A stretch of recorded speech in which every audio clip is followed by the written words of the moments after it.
suggestion that I show a quick review and how-to on how to use this Game Capture HD, so I thought I'd do that for you real quick. First, a couple things you'll need. You'll need a computer or a Mac, PC or a Mac. You will need a USB cable, okay, and it'll have, this comes with it actually, it'll have both the USB and the mini USB. Okay, you'll need the Game Capture HD itself. We'll get into that in just a minute.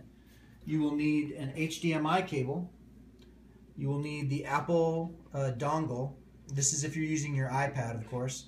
I have an iPad Air, so I needed the Lightning to HDMI dongle. So you can kind of see how that looks. Whoa, that light is really not helping much.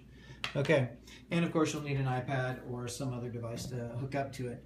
I believe a number of things you can hook up to this thing. You can hook up your iPhone, your iPad, your smartphone, Android tablet, Xbox, PS2, 3, 4, 10, 12, 50, whatever. You can hook up a number of other video devices. Anything that basically will hook up to an HDMI cable, you know, or can be rigged to hook up to an HDMI cable, you can get that hooked up. Now, what you've got here on this, you'll notice, is to hook it up, you'll see that on this side you have an HDMI out and a USB port. You'll see on this side you have your AV in, which is your component video, and your HDMI in. All right.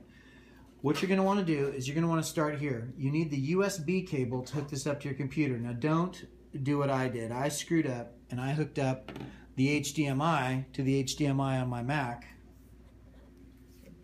and then I couldn't get it to recognize no matter what. No, the unit will hook up to your computer via a USB cable. Then you will hook up your iPad to the HDMI. So let me go ahead and put a pause in here real quick, and I will hook it all up for you and then show it out. All right, welcome back. Well, here is it all hooked up. You'll see the iPad with the dongle, lightning end, HDMI connected to that, HDMI connected to the HDMI in, okay, on the Elgato. On this side, we have the mini USB hooked up to the only mini USB port, and of course, USB hooked up to the Apple, to the Mac. So, you know, you can look at that. That's kind of a little look at the software. You can see the Elgato Game Capture HD is right there and present where it says devices. And then you can see right now that it is mirroring my iPad right there. And if I had my game up, which you've already seen in episode 12 of the Battleheart series, that was the first game that the first episode I actually recorded with this thing, and I loved it. There was no pixelation. There was no pauses or lag in the video. There was no audio artifacts. It was absolutely perfect. One of the other things I really like about this is that you can independently control your game audio. You can independently control your live commentary audio. Okay. I don't have my the right mic hooked up, but I left that at my office. But you know, if you look down here, you can add a video title. You can see what game you're playing. You can put descriptions and tags in there. There's all kinds of things you can control here. All right, next thing I wanted to show you. Sorry for you doing this on a handheld. I spend money getting stuff to capture off my iPad, but I don't really have anything to capture off my Mac. But I can show you this. A couple things you'll just want to notice. Notice we're mirroring the screen here on the iPad.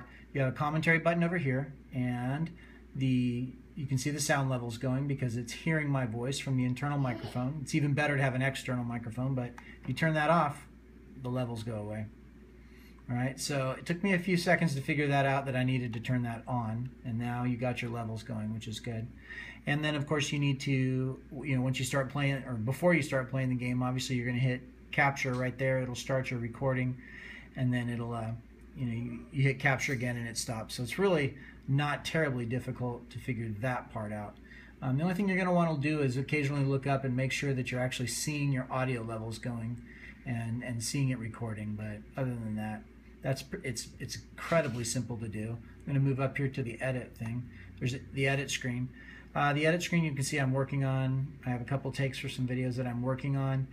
I have post-processing to do, but if you didn't have any post-processing to do, if you just wanted to capture the video and send it right up, you can just grab your video, click YouTube, You'll put in your information for your account and it'll zip it straight up to YouTube. No fuss, no mess.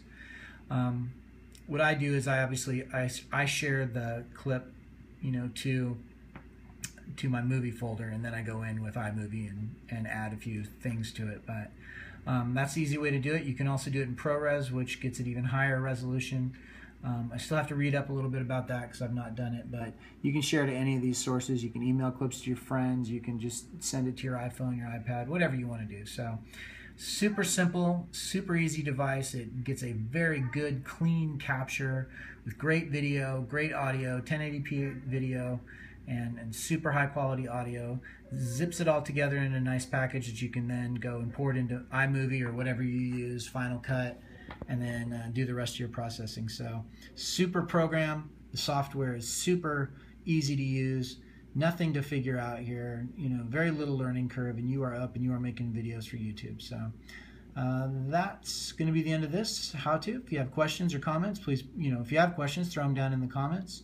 You like what you Hey, it's the Stormy iOS. Thanks again for watching. If you like what you saw, please like, comment, and subscribe.